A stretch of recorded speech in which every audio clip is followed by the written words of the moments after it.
My name is Maya Tran, and I'm 31 years old. On paper, I've got everything you could want. Good job, nice apartment in San Francisco, and a handsome, successful husband.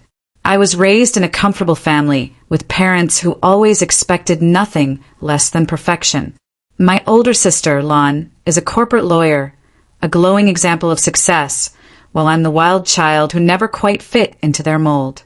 I've always lived in her shadow, never measuring up. But it's not just that. My marriage with Dustin has always been complicated. He's the charming businessman who knows exactly how to keep me hooked, even when I should have known better. Last night, he called me at 2 a.m. asking for $15,000 for his ex-wife, Evelyn, claiming she was in a life-threatening situation. But something felt off, and when the police called this morning with a completely different story, I realized I was about to uncover a secret that could shatter everything. I just don't know how deep I'm willing to go before it's too late. The phone rang, its shrill sound slicing through the quiet of the night. I squinted at the clock. 2 a.m.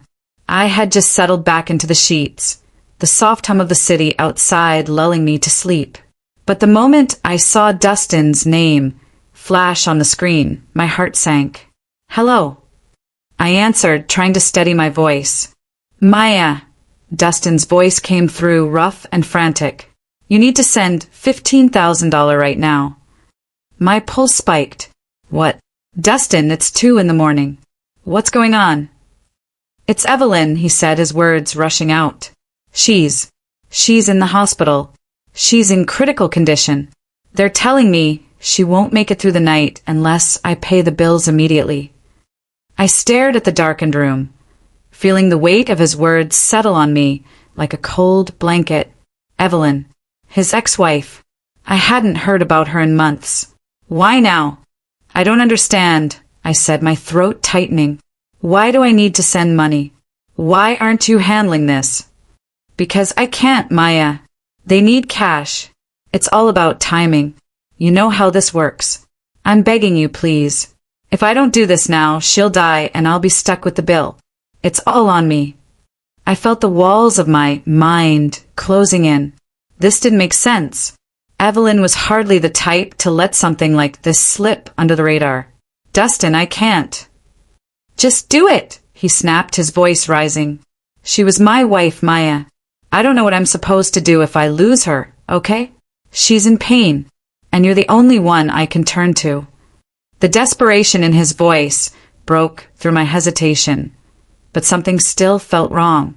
I rubbed my temples, trying to clear my head. I thought about the number of times I'd bailed him out over the years. The money, the lies, the excuses. It was always the same. I'll call the hospital, I said, finally. I'll make sure it's legit. No, he cut me off quickly. It's too late for that. Just send the money now, and I'll explain everything later. Please, Maya. The call ended abruptly.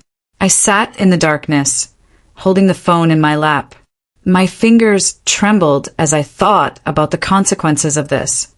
I could feel my anger rising, but I wasn't sure if it was aimed at Dustin or at myself for always getting caught up in his schemes. I couldn't shake the nagging feeling that there was something more to this. Evelyn wasn't the kind of person to get into these situations, and Dustin, he had a way of making me question everything. I hesitated, then picked up my phone again. This time, I dialed the hospital. The voice on the other end was calm, professional. They checked the records. I'm sorry, ma'am, the nurse said, but there's no one by the name of Evelyn Roberts here. I froze. No Evelyn. No emergency. I felt a knot tighten in my stomach. Something wasn't adding up. The next morning, I was still trying to process everything when my phone buzzed again. This time it wasn't Dustin. It was an unknown number. I answered, my heart pounding. This is Detective Riley Winters, San Francisco Police Department, the voice on the other end said, sharp and authoritative. We need to speak with you regarding a situation involving your husband's ex-wife. Please come to the station as soon as possible. I was no longer sure who was lying, who was telling the truth, or if I was caught in the middle of something far more dangerous than I ever imagined. As I hung up the phone, a chilling realization set in. I was about to find out things about my husband I never wanted to know. And I wasn't sure I was ready to hear them. I needed answers. First, I woke up to an empty bed. Dustin hadn't come back from his late-night trip, and the tension from last night hung in the air like smoke.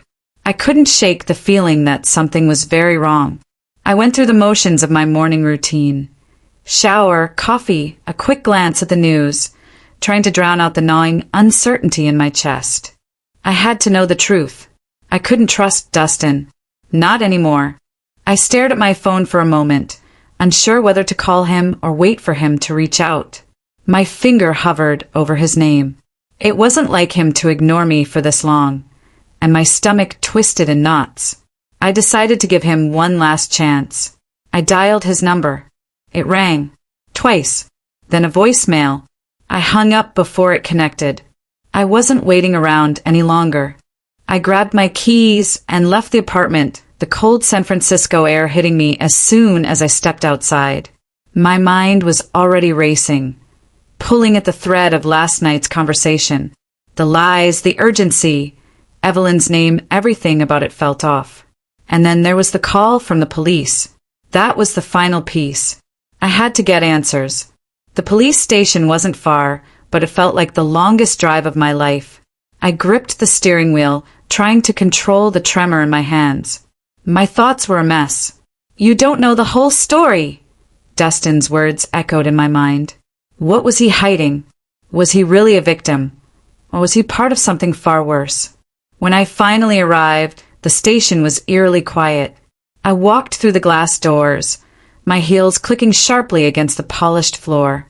The receptionist waved me through, nodding toward the detective's office. Detective Riley Winters was sitting at a desk, flipping through a file when I walked in. His tired eyes looked up at me. "Ms. Tran," he said, his voice cool but professional. "Thanks for coming down. I'll get straight to the point. We've uncovered some disturbing details about your husband, and we need your help." I swallowed hard. "What do you mean? I thought this was about Evelyn." "It's more complicated than that," he said, leaning forward, his expression hardening. "Evelyn's not just a victim here. She's been involved in a larger operation. We believe your husband is tied to some very serious criminal activity. Money laundering, possibly even fraud." My breath caught in my throat. "What? No, that's impossible." "I know this is hard to hear," Winters said, voice low, "but we've traced several financial transactions linked to your husband. He's been funneling money through various businesses. Not only that, he's been hiding it under Evelyn's name, using her to cover his tracks." I took a step back, my mind racing. "You're telling me my husband, Dustin, is involved in criminal activity? Is this some kind of mistake?" "Unfortunately, no. And we believe this goes beyond just money. Evelyn's injuries are part of it. She was targeted to keep her quiet. There's more to this than you know, Maya." I stumbled slightly, trying to regain my balance. My mind was reeling, but I could hear Winter's words clearly. The weight of it all settled in like a stone. "You think Dustin's been using me, using our marriage as a cover-up?" "Everything is pointing to that," he replied flatly. "I know it's not easy, but we need you to help us understand what's going on. You're the closest one to him, Maya. You might have information we need." I felt nauseous, like the ground had dropped out from beneath me. "You want me to betray my husband?" I whispered, my voice tight. "I want you to make sure you're not being played," he shot back, his tone firm. "We're not here to break up your marriage. We're trying to stop something much bigger, and your husband might be right in the middle of it." I left the station in a daze, the questions swirling in my mind. Was Dustin guilty? Or was I being manipulated once again?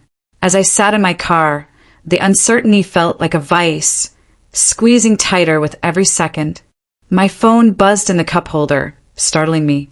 It was a text from Dustin. "I'm sorry, Maya. I'm in a bad place right now. I need your help. Please don't turn your back on me." His words hit me like a punch to the gut, but they didn't add up. Was he confessing? Was he begging for my forgiveness? Or was this just another attempt to manipulate me? I drove straight to our apartment, my mind not on the road, but on the growing realization that the life I'd built with Dustin might not be as it seemed. What if everything I believed about our marriage was a lie? The door to our apartment was slightly ajar, the light on in the hallway. I pushed the door open slowly, the familiar scent of the space filling my senses. But something felt off. My heart began to race as I stepped inside. The silence in the apartment was deafening. The door to Dustin's office was wide open. I stepped forward cautiously. My eyes scanned the room. Papers were scattered across the desk, as though someone had been searching for something. My gaze landed on the floor, where an envelope lay half open. The name on the front was mine. I bent down, my fingers trembling as I reached for the envelope. Inside, I found a letter hastily written. I had no choice.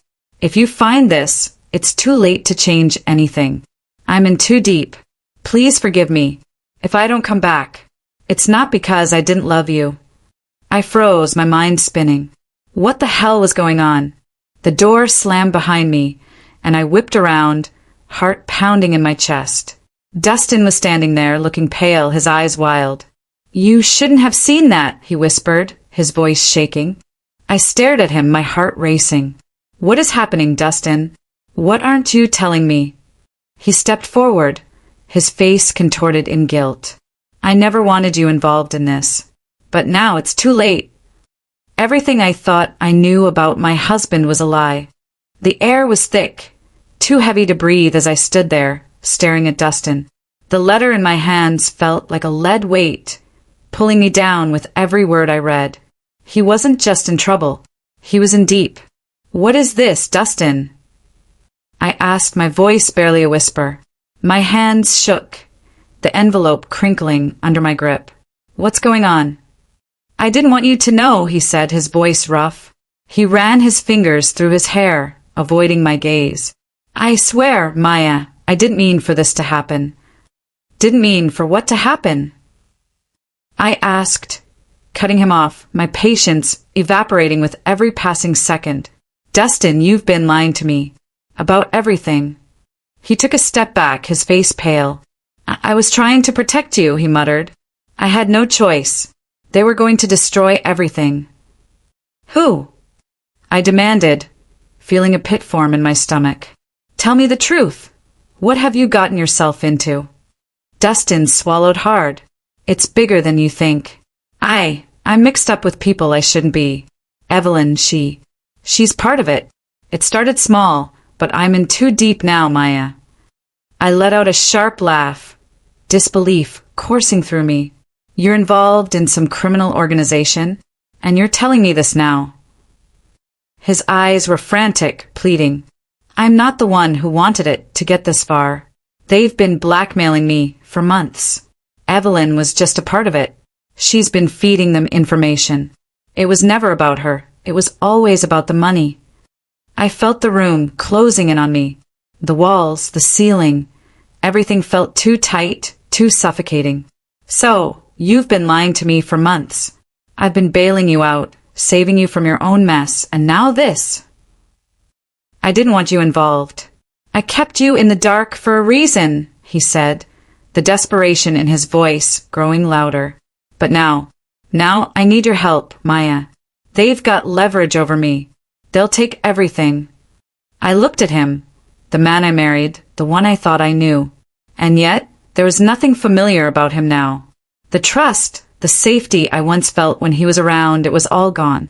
What are you asking me to do, Dustin? I need you to help me get out of this. If we don't act fast, they'll destroy everything. They'll ruin us, ruin you, ruin everything we've built together. My head was spinning, and I barely heard the last words as they blurred into the background of my mind. I wanted to scream, to hit him, to make him understand how much he had betrayed me. But I held it in, my anger simmering under the surface.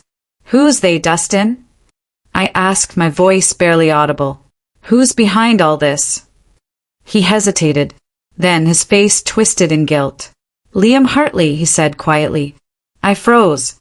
Liam Hartley, the name hit me like a slap in the face. Liam was a former business partner of Dustin's, a man with a reputation for being ruthless. He'd always rubbed me the wrong way, but I never imagined he'd be involved in something like this. I don't understand, I whispered, trying to piece the fragments together. You've been working with him all this time. I didn't have a choice, Dustin said, stepping closer to me, grabbing my arms in his grip. I was desperate, Maya. This wasn't supposed to go this far. They've got everything. My business, my contacts, everything.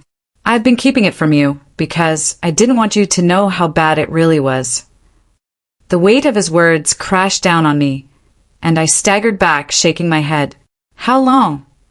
I asked, a lump forming in my throat. How long have you been lying to me, Dustin? How long have you been involved in this mess? I am sorry, Maya. I didn't know how to get out. I thought I could fix it, but now it's too late. I closed my eyes, trying to steady my breath. So what now? What do you want me to do? Help you fix it? Dustin nodded, his expression pleading. Please, Maya, if you help me, we can put this all behind us. I can make this right. I'll get out of it. I swear. The air felt thicker now, each second dragging on. I couldn't breathe, couldn't think straight. His words, his pleas were all I'd heard for months. Excuses, reasons, promises that never came true. And yet, I couldn't turn my back on him. Not yet. I need to know the truth, I said slowly, my voice low and controlled. Everything, Dustin. I need to know everything. He took a deep breath. Liam Hartley. He's been running the operation. He controls everything. He has people on the inside of the company in every major deal we've made. Evelyn was just the starting point. She's been helping him, using me to cover up their tracks. But it's bigger now, Maya. He has connections, real dangerous people. If we don't do something, they'll come after us, and I won't be able to protect you. I wanted to throw up. The disgust in my stomach was overwhelming. The man I'd married was no better than the criminals he had once warned me about. And now he was asking me to help him clean up his mess, to become part of it. How do we stop him? I asked, my voice shaking but steady. I didn't know if I was ready for what I was about to do, but I had no choice. Not anymore. We go to Liam, Dustin said, looking me dead in the eyes. We make him see that I'm done with this. We tell him I'm out and we walk away. I met his gaze, my heart pounding. And if he doesn't let us walk away, then we take him down, Dustin said, a dangerous edge in his voice. One way or another. The room was silent except for the sound of my heartbeat in my ears. We had just stepped into a game that we couldn't win. The sound of my heels echoed in the empty parking garage as I made my way toward Dustin's car. I hadn't expected to be here tonight, not like this. I had no plan, no clear idea of what I was walking into. But everything felt too urgent, too important to ignore now. My heart thudded in my chest, each beat matching the rhythm of the life I was about to walk away from. I stopped when I saw the car, parked in the far corner under a flickering light. Dustin's familiar vehicle was here, but something about the scene felt wrong. The car was off, but the headlights were still dimly glowing, like they had been recently switched off. I approached cautiously, the hairs on the back of my neck standing up. Trust no one, a voice whispered in my mind. Maybe it was mine, or maybe it was a warning from the corner of my subconscious. Either way, the tension in the air was palpable, suffocating. The man I married had turned into a stranger, and the night was far from over. I reached for the door handle, hesitating for a moment before pulling it open. The car was empty. No sign of Dustin. My fingers instinctively went to my phone, dialing his number for the 4th time that night. No answer. My stomach dropped. Where was he? Then I saw it. On the passenger seat, partially hidden beneath a crumpled jacket, was an envelope, taped down, as if someone didn't want it to be found. I snatched it up, ripping it open before I even thought to calm down. Inside was a simple note, hastily written, the words barely legible. Meet me at Pier 48. 10 p.m. Don't bring anyone. I felt my pulse quicken. Pier 48. It was a desolate dock by the water, one of those places where the city seemed far away, where you could disappear without anyone noticing. It was exactly the kind of place where Liam Hartley would make his move. I'm not the one you should be afraid of. Dustin's words echoed in my mind. Was he really the one in danger, or was I? The drive felt endless, the streets blurred with my rising anxiety. I couldn't shake the feeling that I was being watched, followed. Every car that passed, every shadow that loomed, felt like another set of eyes on me. I couldn't tell if I was imagining it or if someone was really out there, tailing me, waiting for the moment to strike. Pier 48 came into view, bathed in the cold, harsh light of the street lamps. The water below was still, the shadows of the dock stretching long and dark. I parked as far away as I dared, heart hammering in my chest, and stepped out into the chill night air. The silence here was overwhelming. There were no boats docked, no workers, just the faint hum of the city far off behind me. I swallowed hard, pulling my jacket tighter around me, trying to calm my nerves. The letter said 10 p.m. exactly. Tick, tick, tick. The seconds dragged by. Then a car pulled in, a sleek black SUV. The engine cut off and the doors opened. Liam Hartley stepped out, his figure silhouetted against the faint glow of the streetlights. He was taller than I remembered, with a sharp suit that matched the coldness in his eyes. But it wasn't just his appearance that made my stomach drop. It was the way he carried himself, like a man who knew he held all the cards. "Good evening, Maya," he said smoothly, his voice low and controlled. "I trust you came alone." "Where is Dustin?" I demanded, my voice sharper than I intended. "What's going on?" Liam's lips curled into a smile, but there was nothing warm about it. "Dustin? He's indisposed at the moment. We had a little talk. You could say he's tied up." My blood ran cold. "Tied up? What does that mean?" "Don't worry, it's nothing permanent," Liam said, stepping closer. "But you, Maya, you found yourself in quite the situation, haven't you? Your husband, it seems, isn't the man you thought he was."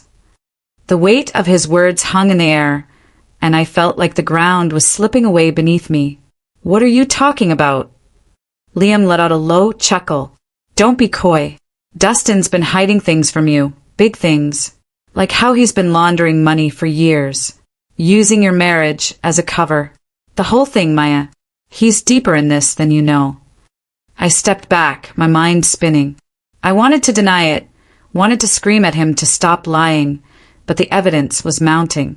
The pieces were falling into place, and they didn't make sense. None of it did. "You've been part of this from the start, haven't you?" I said, my voice tight with anger and fear. "You've been pulling the strings all along." Liam raised an eyebrow. "What can I say? The game is always more fun when you have someone to manipulate." His eyes gleamed like he was enjoying every second of this. "But don't worry, Maya. You have a choice. You can join us, walk away from all of this, and leave with everything you've ever wanted. Or you can continue to pretend to be the good wife and stand by Dustin while he sinks further into the depths." I felt my pulse quicken, the tension building in my chest. "What do you want from me?" Liam smiled again, this time with a darker edge. "It's simple. You help us take down the operation, and we'll let Dustin walk away clean. He'll be free. You'll be free. We'll all get what we want." He stepped closer, his voice dropping to a whisper. "All I need from you is your loyalty, Maya. Just a little sacrifice on your part. You can keep your life, your husband, your future, or you can let it all go and watch everything you've built crumble." I stepped back, suddenly aware of the danger pressing in on me. I hadn't come here to make a deal. I came here for answers, for Dustin. But now, The world I thought I knew had shattered into pieces, and I didn't know who to trust anymore. Suddenly, the sound of a door opening behind me made my heart skip a beat. I whipped around, instinctively reaching for my phone, but it was too late. Two men in suits had appeared from the shadows. They were blocking my only way out. Liam's smirk deepened. "It's too late, Maya. The clock is ticking, and you've already made your choice." I backed away, my thoughts racing. "I haven't made any choice," I shouted, but my words were drowned out by the sound of footsteps closing in. The walls were closing in, and I was trapped. The cold air hit me like a slap as I stepped out of the car. I could see my breath in the night, a sharp contrast to the burning heat in my chest. I hadn't been able to reach Dustin for hours, and now I was standing in front of the warehouse on the outskirts of town, the place where everything had started to come apart. I didn't know if I was looking for answers anymore, or just a way out. Either way, this place, this moment, felt like a trap. The lights inside flickered like a bad omen. The entire block was deserted, a ghost town. But I wasn't alone. I could feel it. Someone was watching. I didn't need to look over my shoulder to know that. "Trust no one, Maya," the voice in my head whispered. It wasn't my own this time. It was Liam's. I approached the door slowly, my shoes clicking against the concrete. Every step I took felt like a countdown. I could hear my pulse in my ears, each beat louder than the last. I reached for the door handle, hesitated, then pushed. The door creaked open, revealing the dim interior. The smell of dust and old wood hit me as I stepped inside. The silence was unbearable, broken only by the faint hum of fluorescent lights overhead. And then the voice. "Maya, you came." I froze. Liam Hartley stood in the center of the room, his silhouette framed by the harsh light of the overhead lamps. He was standing next to Dustin, who looked worse than I'd ever seen him. His face pale, eyes wide with a mixture of fear and guilt. His hands were bound behind him, but his posture was straight, almost defiant. I felt my stomach drop. What the hell is going on? My voice was hoarse, panic creeping in, but I forced myself to stand my ground. "What did you do to him, Liam?" Liam's smile was colder than the night air outside.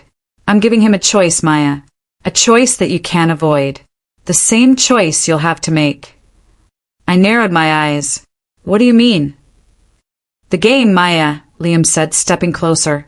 His words dripped with venom. "You think you've been playing this by the rules, but you've been in over your head from the start.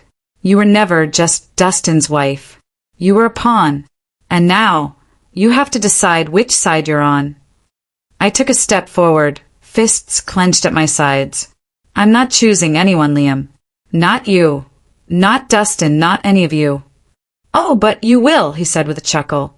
"You already have." Liam snapped his fingers, and the room seemed to change in an instant. Two men appeared behind me, moving so quickly that I barely had time to react. One of them grabbed my arm. The other stepped forward, blocking my path to Dustin. "What's going on?" I struggled against the grip, but the man's hand was like iron around my wrist. "You don't get to decide, Maya," Liam said softly. "It's all been decided for you." I twisted in the man's grip, glaring at Liam. "What do you want from me?" Liam's expression hardened, the smile vanishing. "I want what's mine, and I want Dustin to do his part, just like you've been doing yours. You have a choice. Help me destroy the evidence and walk away with your life, or let this all fall apart and watch as your world burns." The weight of his words hit me like a slap. I wasn't just dealing with a businessman gone rogue. I was dealing with someone who had been planning this for years. I wasn't just a pawn in Dustin's mess. I was part of the bigger picture, tied into a web of corruption that I couldn't untangle. But then a thought hit me, a cold, horrifying realization that pulled me back from the brink of despair. If I did nothing, everything I cared about, my career, my future, Dustin would be lost. "I'm not doing this," I said, my voice trembling but resolute. "You can't force me into this, Liam." Liam didn't flinch. Instead, he moved closer, his presence suffocating. You think you have a choice? You think you can walk away from this clean? You're already in it, Maya. It's too late for you. The moment you married him, you became a part of all of this. You think you've been living a lie? Well, guess what? The truth is worse. I took a deep breath, pushing the fear down. What do you mean? He didn't answer directly. Instead, he gestured to Dustin. He's in this as deep as anyone. But he's not going to be the one to save you. You've got to make a decision. You save him, or you save yourself. But you can't have both. I looked at Dustin, who was now watching me with a mixture of pleading and guilt. His eyes were wide, desperate, but there was something else too. Something darker. Something that made my skin crawl. Liam's words settled into the silence between us like a weight.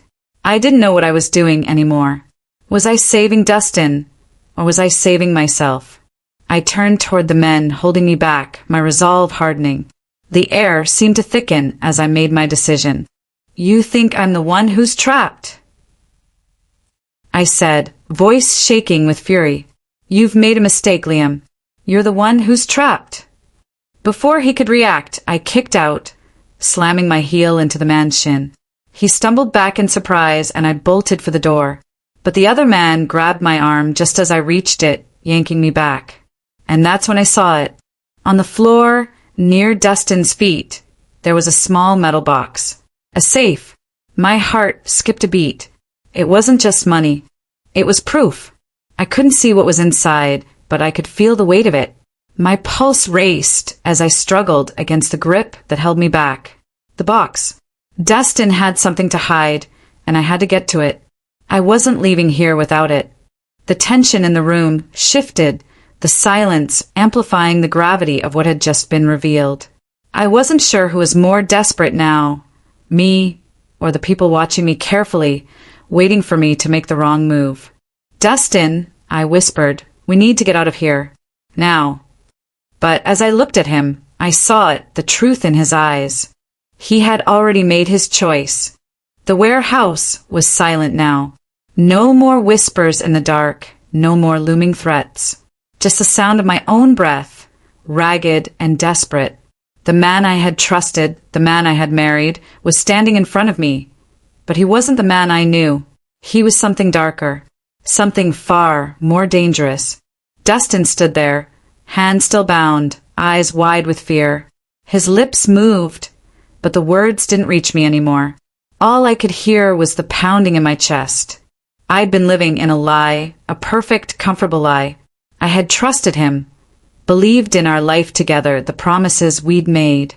Now, everything had crumbled into dust. And the worst part was, I wasn't sure if I could ever go back. I thought about the choices in front of me. Liam's words still echoed in my mind. You have a choice. Save him or save yourself. What did that even mean? Could I truly walk away from everything? Could I leave Dustin behind, let him pay for his sins? The thought burned. It felt wrong. But deep down, I knew I couldn't keep living in this web of lies. I couldn't keep protecting someone who had never protected me. Dustin, what are we doing here? I asked, my voice cracking. What do you want from me? He stepped forward, wincing, his eyes filled with a mix of guilt and desperation. Maya, I never wanted you to get involved in this. I swear I thought I could fix it. I thought I could make things right. You've been lying to me for months, I said, my voice cold. You lied to me, Dustin. And now I'm supposed to help you clean up your mess?